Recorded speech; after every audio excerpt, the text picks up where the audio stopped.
I couldn't be more happy to be home in my entire life, but I'm never visiting downtown Boston ever again. I'd like to meet the pre-war moron who programmed this stupid thing. Yo, anyone in here? Come on, you son of a... Yes! Hello. I'm gonna need a lot of jet later, but at least I can finally head back to New York and fix my vertibird.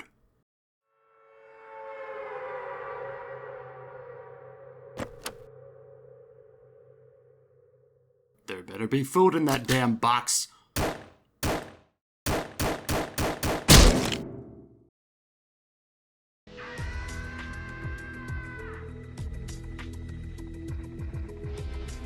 This isn't my most creative idea, but I came up with it a whole chapter ago. Possibly two, depending on if I get this video out in time.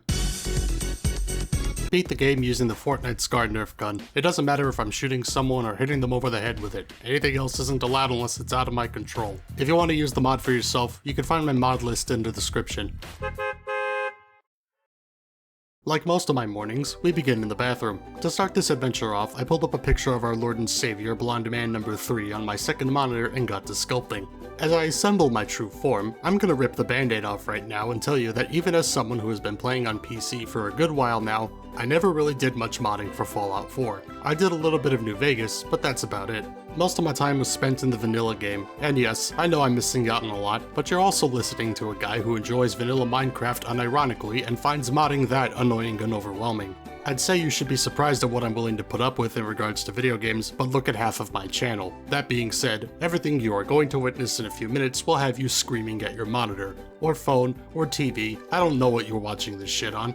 Anyway, this ended up being my final result, and to be honest, it actually didn't turn out too bad. Once the Vault Man showed up, I got to name my character. At least I tried to anyway, because for whatever reason the game was absolutely refusing to give me my damn keyboard back and wouldn't let me proceed. I hit just about every damn thing on the keyboard, including the hotkey I have set up on OBS to stop my recordings, so a good hour of this playthrough is lost to time. Thankfully, I had the foresight to write down a brief of what I actually did. The Fortnite Nerf gun spawns inside of the Wilson Automatoys HQ, a nice little section of Boston filled with locked doors and super mutants, meaning it is more than ideal for someone at level 1 to be running around in. But for now, the war hasn't happened yet, and I forgot to flush.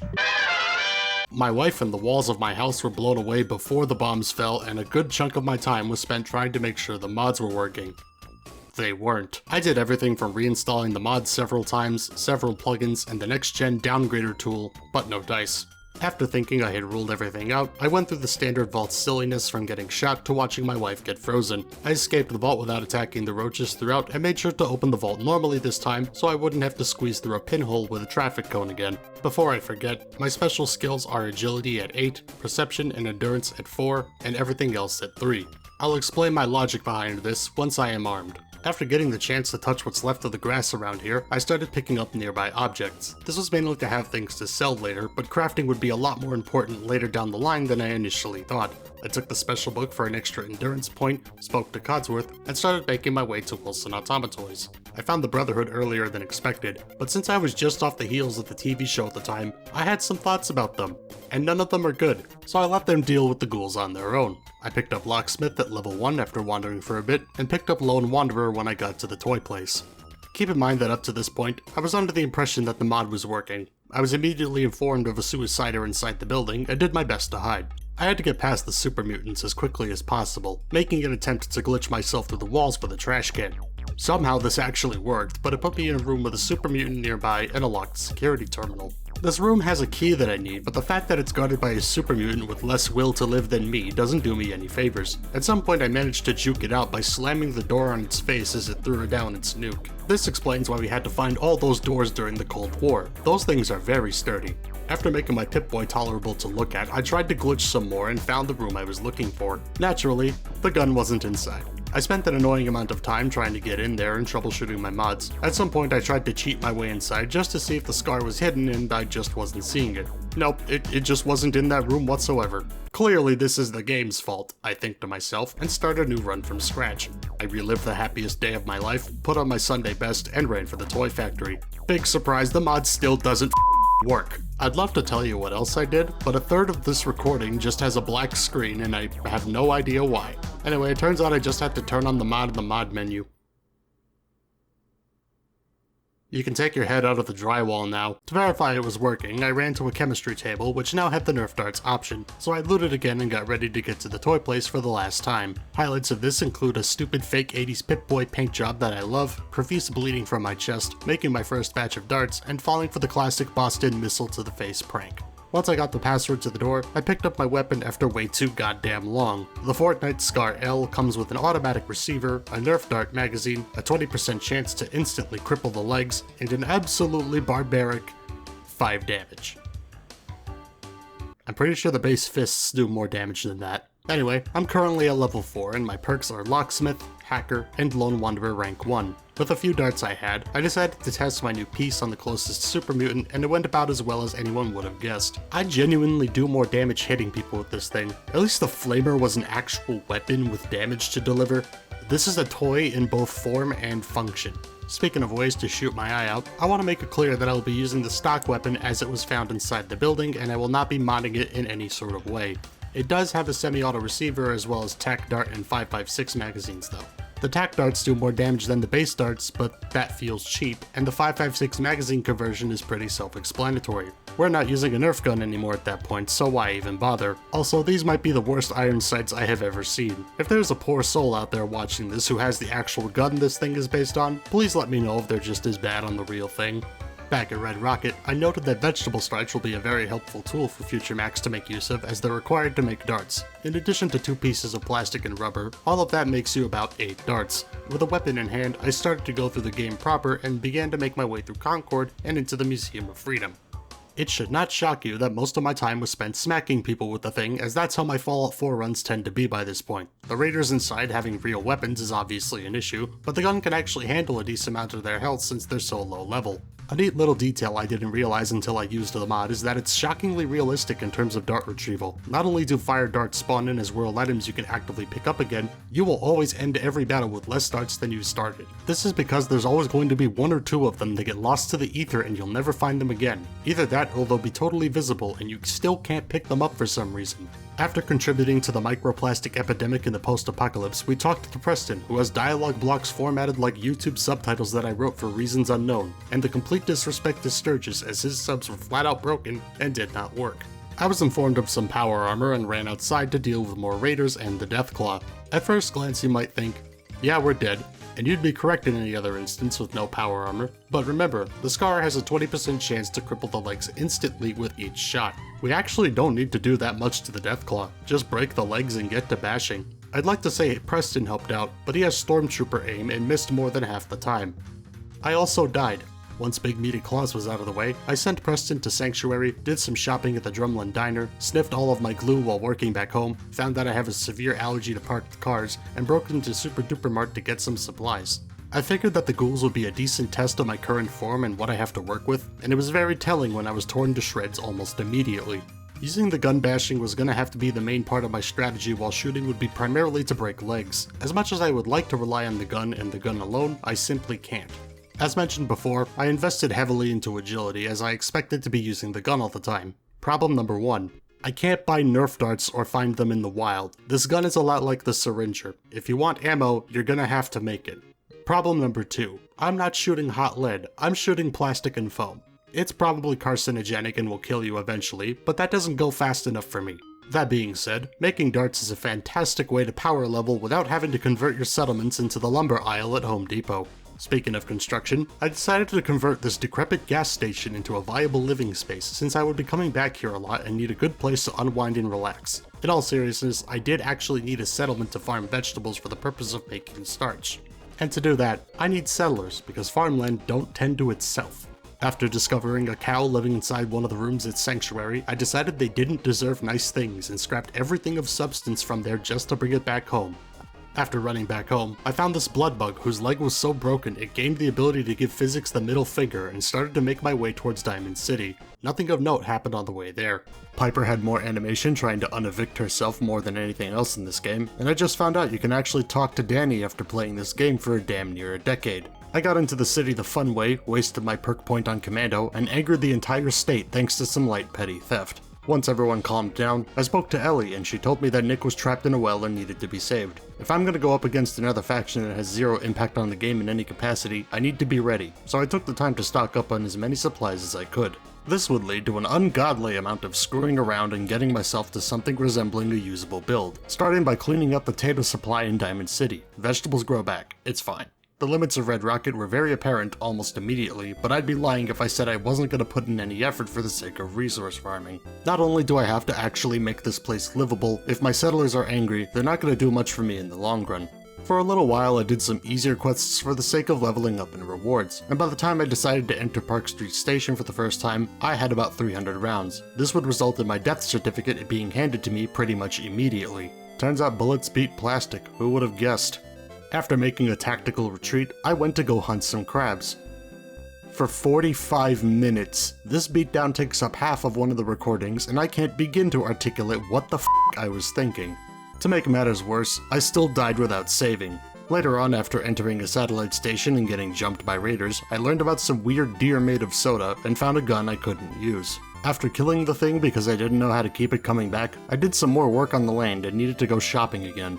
Welcome to Family Dollar, where you can find wonderful things like loose firearms, hostile bargain hunters, the finest dirt money can buy, free fruit to a good home, canned something, warm sodas, all you can carry free drugs, the manager on their 6th break today, self-serve cereal bars, mysteriously rotating meat products, and the guy who just punched out for lunch getting asked to do more work. I did surprisingly well in here, even if picking up my darts was a pain in the neck.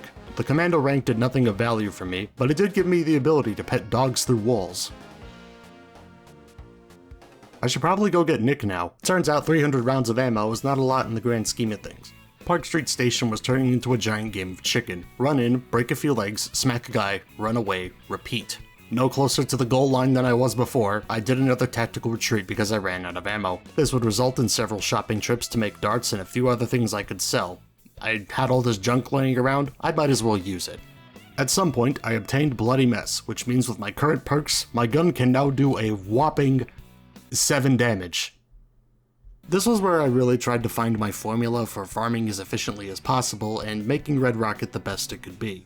Thankfully, crops work similarly to shop inventories where you can pick up all your food, blink somewhere else, blink back, and do it again. At some point I also started to spam caltrops due to a surplus of steel. They're stupid cheap to make and have a value of 25 caps in addition to being lightweight. They make for great barter material, as well as a good excuse to grind for XP when I don't have enough material to make darts.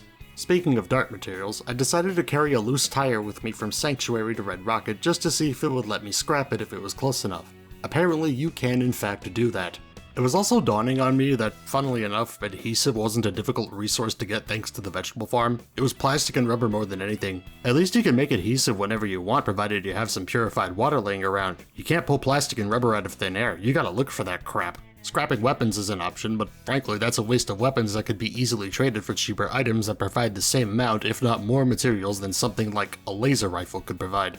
Armor scrapping is an option too, but synth armor pieces aren't exactly in ready supply right now, not to mention rubber, which is mostly found on world items more than anything. I probably could have gotten the scrapper perk, and I can't remember if I did as I'm writing this. Speaking of total wastes, Trudy's dead. After I broke out of being possessed by the protagonist of Stardew Valley, I looted another settlement dry and got bent over backwards at the federal ration stockpile. At the point of the sentence, I'm 20 hours deep and I still didn't get Nick out of the vault yet. Dude's probably dead if I'm being honest, but we do have good news. We have a cow! For real though, we should probably go help Nick. I had 1,000 rounds under my belt this time, and that should be more than enough to get me inside. The boys outside the vault, though boring to fight, weren't that hard to handle if you ignore the fact that I had to move corpses all the time to pick up darts. And at one point, one of the guys started cranking one out while looking at me in the eye.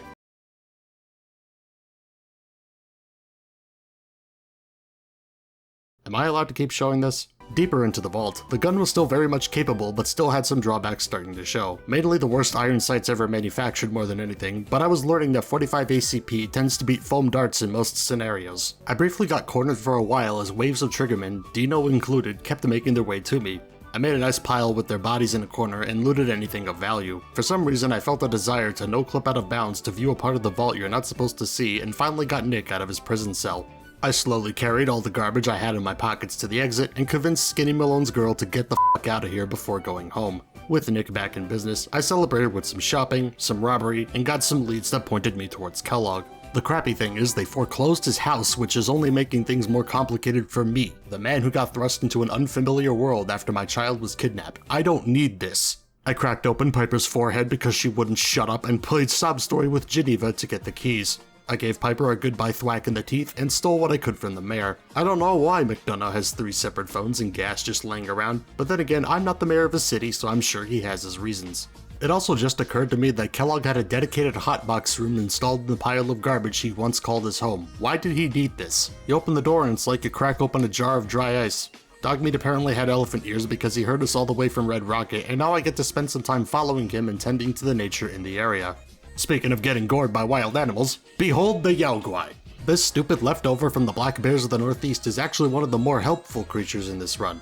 This might surprise some of you, but animals tend to be made of meat, and Yaoguai meat in particular lets you make Yaoguai roast, which in addition to giving you 200 goddamn HP, it also increases your melee damage by 10 points. In most cases, all I would need to do is break their legs by shooting them enough times in the chest and start going to town, which would cut down the time spent in my crab tenderizing sessions by nearly 90%. Some adventures later, involving an albino deer and a deathclaw partially buried in the floor, finally led us to Fort Hagen. But we can't go in there yet. I have to go to Good Neighbor and turn off Finn's brain before he has a chance to rip me off.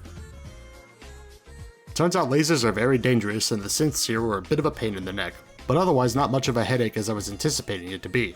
I did gamble with my life by shooting a big red cylinder, but I was more or less just doing looting most of the time. The Yaoguai roast was doing most of the heavy lifting if anything.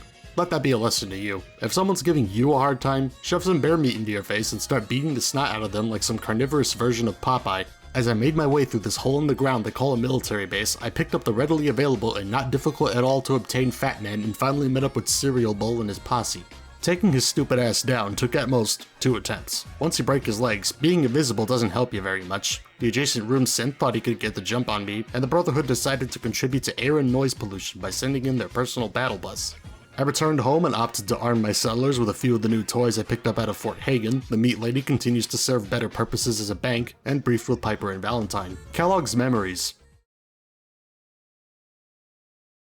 I robbed the memory den on my way out, I hit the gym with the heaviest crap I've ever seen in my life, remembered Bunker Hill exists, found the Cabot House guy, and enraged the population by being here. I took a break to do some work for the Cabot family. This has no bearing on the run for the most part, I only did this for the XP and because I never did the end of the quest where you don't kill Jack's father. The house has some really good loot though, like an unintended Fat Man. I spruced up the garage back home, found out there's just some dude named Ham in this game, and after trying to hit on the singer underneath Good Neighbor, she rejected me.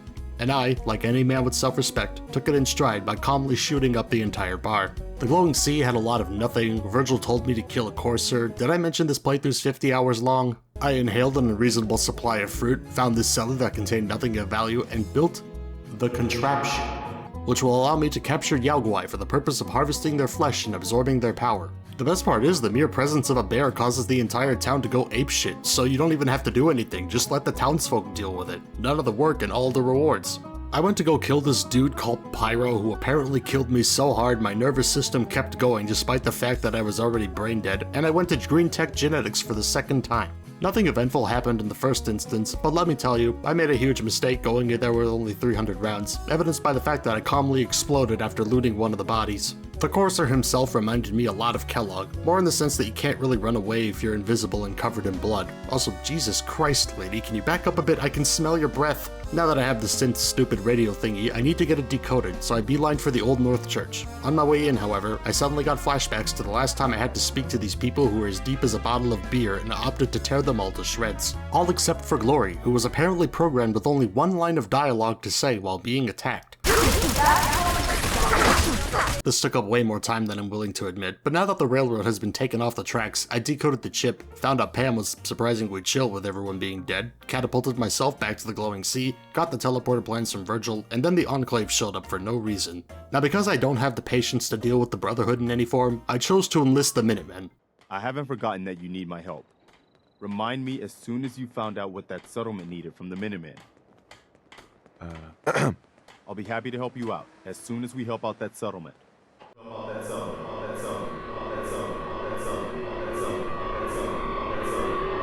I reluctantly chose to put aside my differences for the time being and enlist the Brotherhood of Steel for as long as necessary for me, as this is going to be an Institute playthrough. I met up with Dancy Pants, went to ArcJet, broke my game, and did way too much goofing around doing the Brotherhood's dirty work just to gain brownie points with the tin cans back at the airport. After a quick helicopter ride, I took my sweet time to explore the Pridwin as much as possible. The amount of stuff up here is absolutely incredible. I was so enamored with the quantity of loot, I had a stroke and spent way too much time staring into Proctor Tegan's beautiful eyes.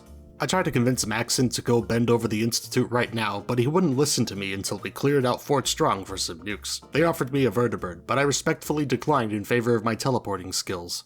After running some errands and learning that the tale of the 9 little monkeys has been lost in the post-nuclear age, I waddled to Fort Strong on my own before being nearly turned into a Stade. While I was restocking my bear trap, a vertibird had the goddamn nerve to fly over my settlement's airspace, and I had to remind the Brotherhood who runs this joint. They didn't take my notice very kindly. Returning to Fort Strong reminded me that the Fallout 4 behemoths are actual jokes compared to the ones in Fallout 3. It's kind of embarrassing how something this big can go down this easily. Once I finally got the okay to break into the Institute, I chose to further spite Preston by continuing to build at Red Rocket, but I needed more shit to work with, so I had to go hunting again. The first and last time I tried to pick up grenades the Brotherhood gave me caused the vertibird to ignore me and go off to attack whatever happened to be in the area. Since all this does is summon a helicopter and what it does is not in my direct control, I don't think it really affected the run in any way. Reese was fast asleep on a big pile of nothing, Windows decided to annoy me again despite the fact that my computer has been finished for 6 years, and Elder Maxon felt the need to be present on site after I realized I had to build a whole shitload of generators just to power this stupid thing, just so he can tell me about the #1 expert in the wasteland on throwing grenades in the wrong direction. And after nearly 40 stupid hours, I finally got into the Institute. Child. Old man, babbling, looting, death by tree, again, Virgil's slop, babbling too, the yappening. The mayor's a synth, by the way. I found Dr. Lee and gave her a tape showing her that Virgil is still alive and convinced her to run back to the Brotherhood of Steel. I fully intend to destroy the Brotherhood at the end of all this, so all this does is ensure that not one shred of the Brotherhood is left. Plus it's funny, I powered through Libertalia through unconventional parkour related methods as at this point I'm just trying to get the game done. X6 somehow beat me upstairs despite the fact that I climbed up there on all fours like a goblin, and with the rogue synth in tow, Father gave me my next task. The group that calls themselves the Railroad have acquired several synths from the Institute. Railroad? Never heard of them. They're bunkering my hill or something. This area is just a giant loot fest. The Brotherhood paid me no mind despite the fact that I was beating their troops to death in real time and in broad daylight. Father got one look at Boston and was so disgusted it shortened his lifespan enough for him to announce it at a board meeting. I was told that I'm gonna run the place when he finally goes, but Higgs and Loken don't like that. In fact, they're the only true Americans down here in the sense that they chose to protect themselves with lethal force before performing any sort of civil negotiation tactic. So I returned the favor by killing them until they died. My bravery and quick thinking was rewarded with more work. Now I have to go to Mass Fusion to get some beryllium thing. The Brotherhood were not messing around this time. I died at least 4 times on the roof before I finally managed to make my way inside. Once in the death basement, I freed the Assaultrons to save some time, got a suntan, got the thingy, killed everyone waiting for me upstairs, and then got lost. Beeped back to the Institute, did some more dirty work, announced my V-Bucks giveaway to the Commonwealth, started the reactor, did director things, fell down the stairs, Father is still in the radioactive basement for some reason, and now I need to get rid of the Brotherhood for realsies this time. The last parts of this recording are me screwing around and setting up the last parts of the game. I started off things by picking up the beer robot so I could celebrate later, and then going to build a nice big platform with a pillory on the end so I can trap Preston inside of it. Sadly for me, he was far more powerful than I ever could have anticipated by resisting the giant concrete cube I placed around him. I'm not equipped to deal with a cryptid of this caliber. Mom Murphy, get over here! After making damn well sure she wasn't gonna come back down, I picked up a cache of vault jumpsuits so I can have some drip for the final fight. Bethesda really just gave you a gigantic list of numbers instead of giving you something you can type into. With my new suit in hand, I teleported to the airport and died almost immediately. The war at this place is nothing short of insanity, and I had to give myself the crash course in airport exploration just to figure out what I needed to do. I had an easier time making my way to the baggage claim at JFK. They built that thing on the other side of the goddamn airport. The good thing is I was able to melee the generators holding back my synths, so I didn't have to waste any ammo. The airport staff were not helpful in any way. If anything, they were holding back my ability to wreck their stuff, which is just plain rude. The last generator I needed required to get an elevator, which mysteriously had no people guarding it at the top floor. With those out of the way, we began to hack Liberty Bibberty. Turns out breaking people's legs is very helpful as it stops people from going upstairs. Unfortunately, we have a problem. On the adjacent roof, Elder Maxon finally grew a pair of balls and was joining the fight. This was my personal final boss, and I had to deal with it the only way I knew how. 37 high school beers, baby! Yeah! Sadly, I will never know how he dies, because the hacking job finished in the middle of the fight and I was blinked away before the airport exploded. As a consolation prize, I ran into the wreckage of the Prydwen and died.